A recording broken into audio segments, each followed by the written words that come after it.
ایک شخص حضرت امام محمد باقر علیہ السلام کی خدمت میں حاضر ہوا اور دست ادب کو جوڑ کے عرض کرنے لگا، اے امام وقت، آپ کربلا میں موجود تھے۔ ہم نے سنا ہے کہ جب امام حسین علیہ السلام گھوڑے سے زمین پہ آئے تو آپ کا گھوڑا آپ کا طواف کر رہا تھا اور زور زور سے کچھ کہہ رہا تھا۔ اے رسول اللہ کے نواسے، اس وقت امام حسین کا گھوڑا کیا کہہ رہا تھا؟ بس یہ کہنا تھا تو امام محمد باقر علیہ السلام زارو قطار رونے لگے اور فرمانے لگے، اے لوگو، جب امام حسین علیہ السلام گھوڑے کی زین سے زمین پہ آئے تو وہ گھوڑا رسول اللہ کے نواسے کا طواف کر رہا تھا تاکہ کوئی بھی تیر نیزہ امام حسین کو نہ لگے، اور زور زور سے فوج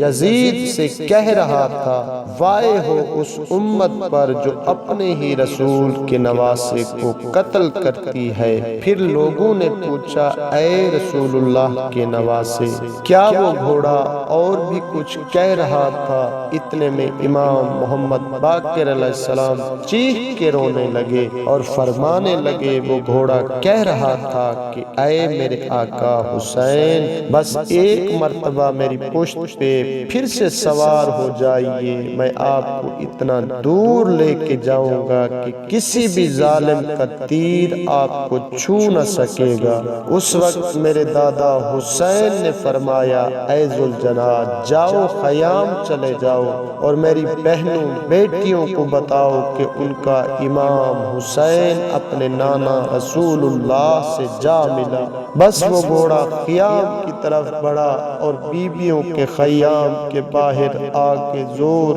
زور سے آوازیں نکالنے لگا۔ بیویوں نے یہ سوچا کہ شاید ہمارے مولا حسین آئے ہیں، لیکن جیسے ہی آ کے دیکھا کہ سواری تو ہے لیکن اس کے اوپر سوار نہیں، امام حسین کا گھوڑا تیروں اور زخموں سے چور ہے۔ بی بی سکینہ ذوالجناح کے قریب آ کے کہتی ہے، اے میرے بابا کے گھوڑے، مجھے یہ بتا، جب میرے بابا میدان میں جا رہے تھے تو وہ پیاسے تھے، میرے بابا نے پانی پیا یا لوگوں نے پیاسا ہی قتل کر دیا؟ اتنے میں بیویوں نے سر پہ ماتم کیا، یا حسین کی صدائیں بلند ہوئی۔ پھر ان لوگوں نے امام محمد باقر علیہ السلام سے پوچھا، اے نواسہ رسول، پھر وہ ذوالجناح کہاں گیا؟ امام محمد باقر علیہ السلام فرماتے ہیں، پورا لشکر اس ذوالجناح کو حاصل کرنا چاہتا تھا کیونکہ وہ گھوڑا رسول اللہ کا گھوڑا تھا، لیکن اس ذوالجناح نے اپنے آپ کو نہر فرات کے حوالے کر دیا اور کہنے لگا کہ میرا سوار نہیں رہا، اب میں جینا نہیں چاہتا۔ سلام ہو رسول اللہ کے نواسے امام حسین پر، سلام ہو امام حسین کے ذوالجناح پر، سلام ہو ہر اس آنکھ پر جو امام حسین کے غم میں روتی ہے۔